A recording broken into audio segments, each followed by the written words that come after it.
It's not just holiday season, it's house guest season. We all know we have to prepare the big feasts, Christmas, all through December, all the parties. But what about when your house is full and everybody's hungry? Are you going to stand in front of the stove making eggs and flipping pancakes for all those people when they come downstairs bleary-eyed and hungry? No, you prepare in advance. This is lardering for house guests. Today I'm going to show you just the beginning of a little series that I'm doing of all the things that I prepare in advance, package beautifully, have it ready to go in our freezer. So when everybody comes down to the table after a long night of who knows what, I've got great food, beautiful things. It's absolutely the easiest thing in the world. It's delicious.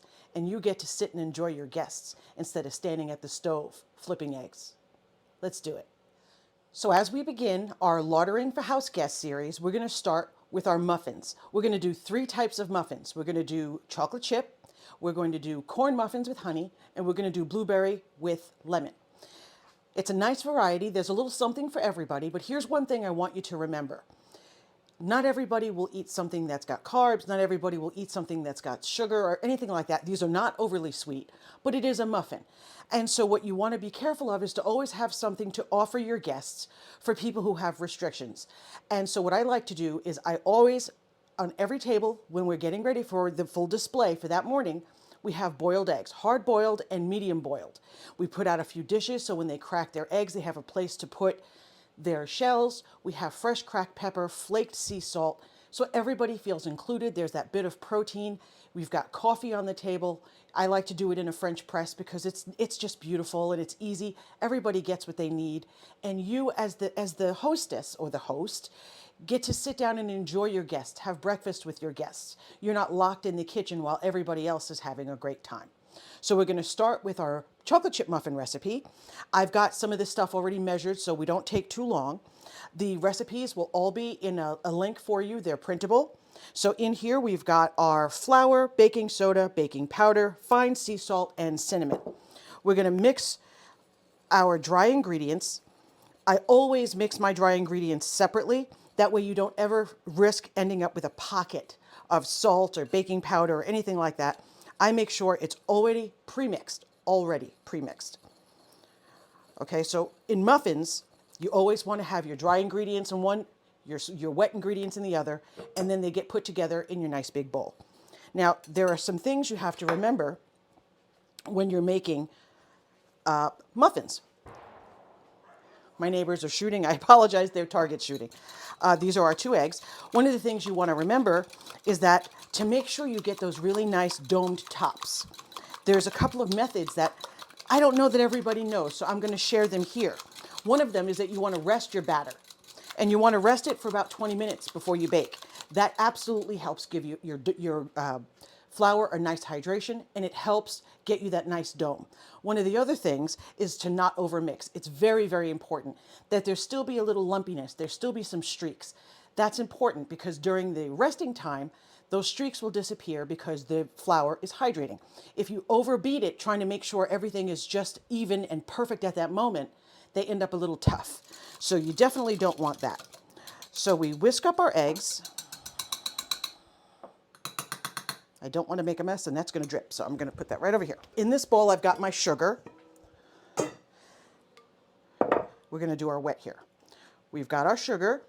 We added our eggs. We've got our butter and our oil. In this case, we've got melted butter and avocado oil. Now the oil, what the oil does for you, it adds a little extra moisture. So when you're in the freezer, it leaves you with the most beautiful texture. Here we've got our milk and we've got our extracts. Now we made our own homemade extracts. So I wanted to show you, this is a chocolate. We're doing chocolate chip muffins. So we used our cocoa nib extract and we used our vanilla and dark rum. These are beautiful flavors that are going to pick up on the chocolate and the cinnamon, and they're going to be just delicious. I always add my extracts to my liquid, so that's what's in here. That's whole milk. Does the whole milk matter? It does.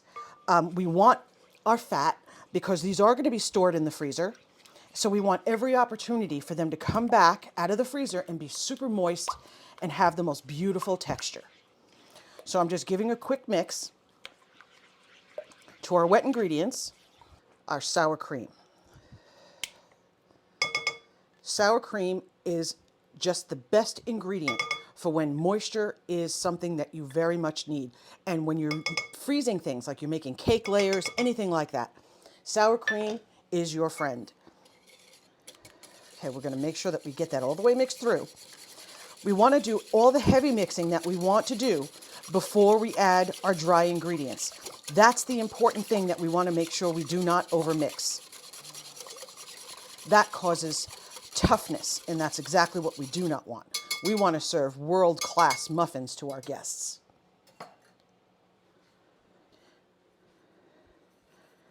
Okay, so now we're just going to add our dry ingredients. Our chocolate measured out. Okay, so we're going to fold our ingredients, and once we get it just about halfway mixed, then we add. So I'm folding, lifting up from the bottom, coming over the top, and then I turn the bowl. Now what I want to do is get a lot of this mixed in, the wet ingredient, the wet into the dry, but I don't want it to be all the way done yet because we still have to add our chips. So here we go.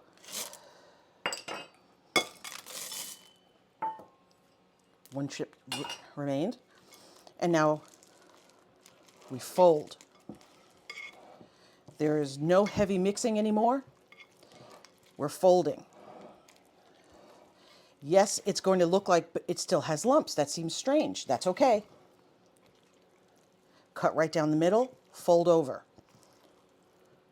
That's the method that we want to do. We want to fold. We're going to stop right here. We're going to let our batter rest for 20 minutes. Look at the difference that 15 minutes made. It was quite wet when I turned the camera off, and that's the difference that the waiting makes. You get that beautiful hydration. There are still lumps in there. I hope you can see it. Let me zoom in a little more. Okay, now you can see it. Aside from the chips, you see those lumps. We want that because we don't want to overmix our batter. The flour will hydrate, I promise. So we've got 5 more minutes, and then we're going to just start scooping. All the difference in the world is packaging. Could we use just plain cupcake liners? Of course. Would it work? Absolutely. I promise you it would. But we're trying to make everything just a little more special. And to do that, we're using tulip liners. They're not expensive. I get them on Amazon. I like the parchment ones because they have that rustic feel. It just gives everything that little extra special touch.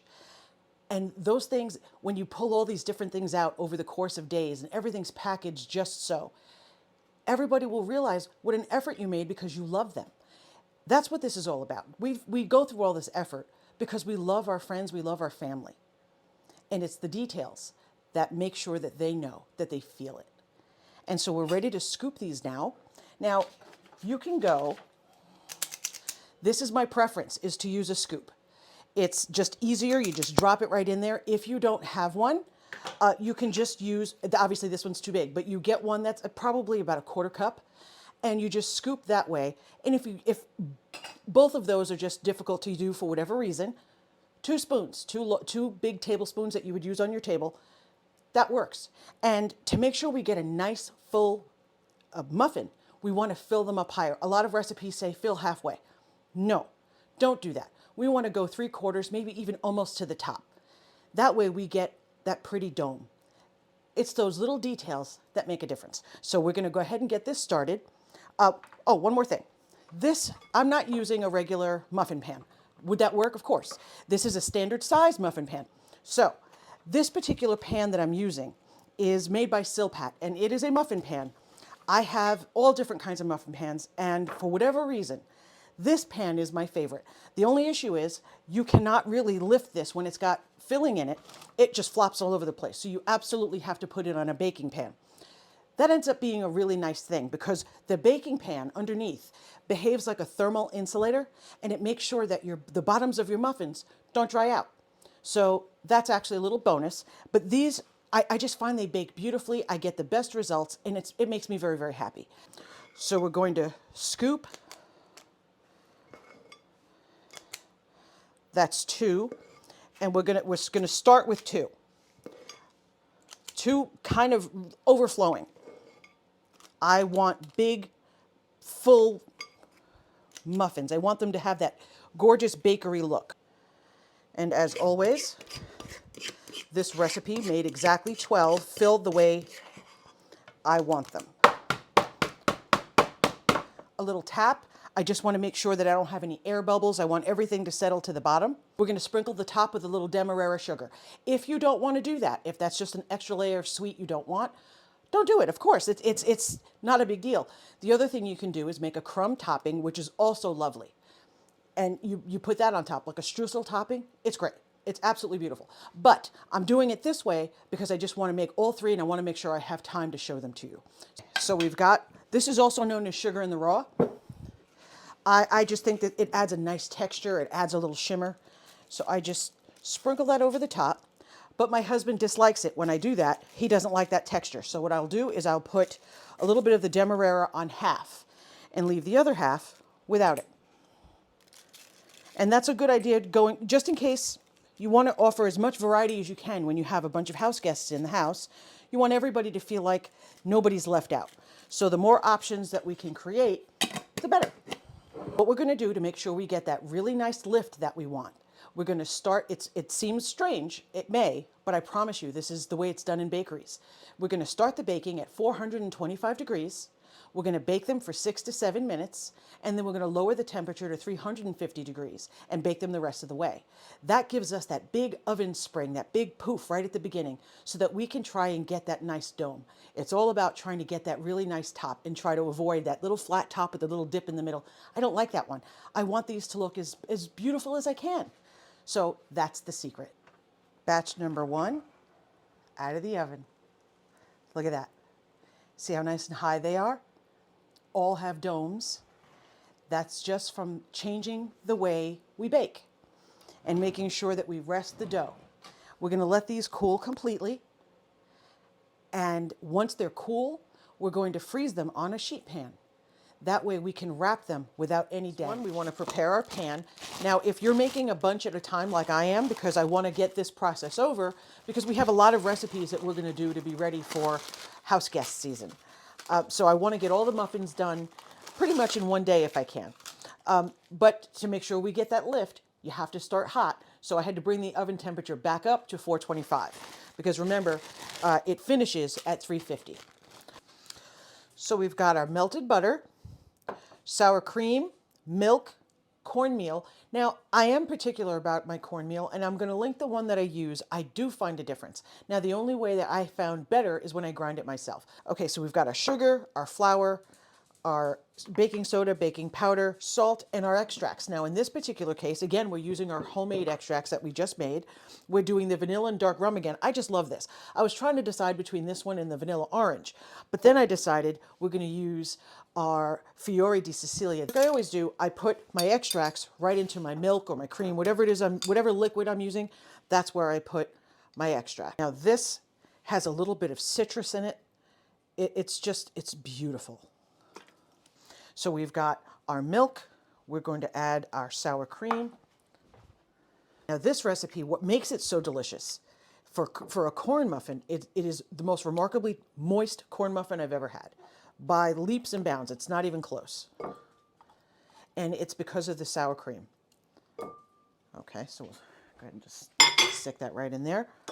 Sugar always behaves as a liquid. So when you're separating your dry ingredients from your wet ingredients, the sugar, even though it seems weird because, I mean, look, it's a powder. No, sugar behaves as a liquid.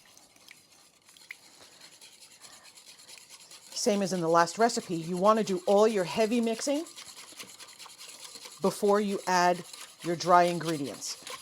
That makes all the difference in the world to making sure you never get a tough, a hard or kind of a weird, almost bready texture. That's what you're trying to avoid in a muffin.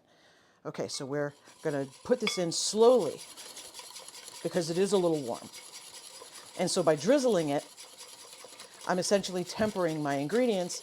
That way I don't curdle them. I'm going to mix together our dry ingredients. I have this one cornmeal that I've been using for years since I found it.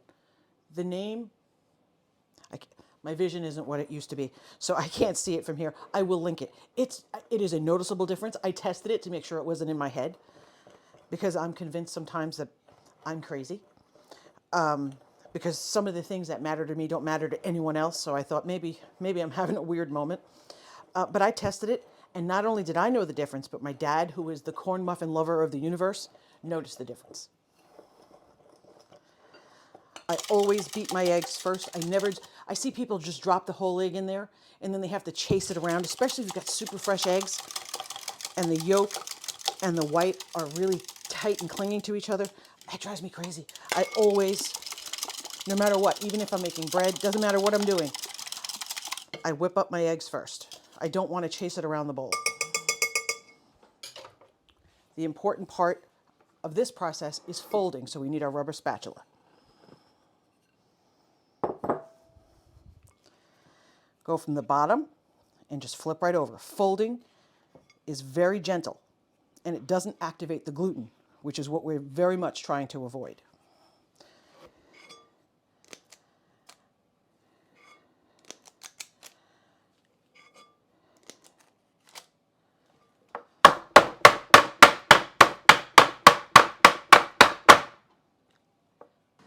Again, no flat tops. There's just something about having your muffins rise beautifully and having that nice lift on the top. Look at that. They've got the beautiful little cracks. Here, let me see if I pull this down so you can see. Look how far above. This is the bottom. Look how far up we are. That's from resting the batter and baking them. Start out hot and then bring the temperature down. And for our final recipe, we're doing blueberry. Actually, we're doing blueberry lemon. I'm not going to walk you through the entire thing. I'll do it really fast because I think you got the idea. It's the same method, but I wanted to show you how beautiful the end result was. So we're going to do the same thing. Wet ingredients in the bowl. Our eggs. All of these ingredients need to be at room temperature. It really does make a difference. You're going to get a much better emulsification if your ingredients are at room temperature.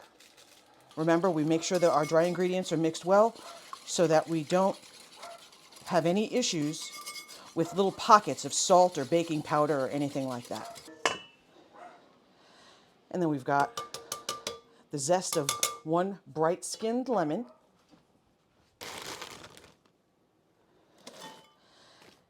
If these were fresh, I would toss them with just a little bit of flour to keep them from sinking. But as these are frozen, I have found that I don't have to. But I fold them in. And you see, we still have lumps. Those lumps are important, remember. Our resting time is over.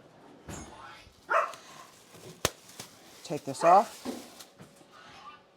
Those are the geese. It's a beautiful day here, and all the windows are open. And the geese hear my voice. We're going to do the same as we've been doing. Now this dough is a little stickier. And that's because it's got fresh fruit in it. Okay, we tap. That just releases the bubbles. They come out the top so we don't end up with a bubble in our muffin. These for right now, because I've made so many and this video is already so long, I'm doing the Demerara.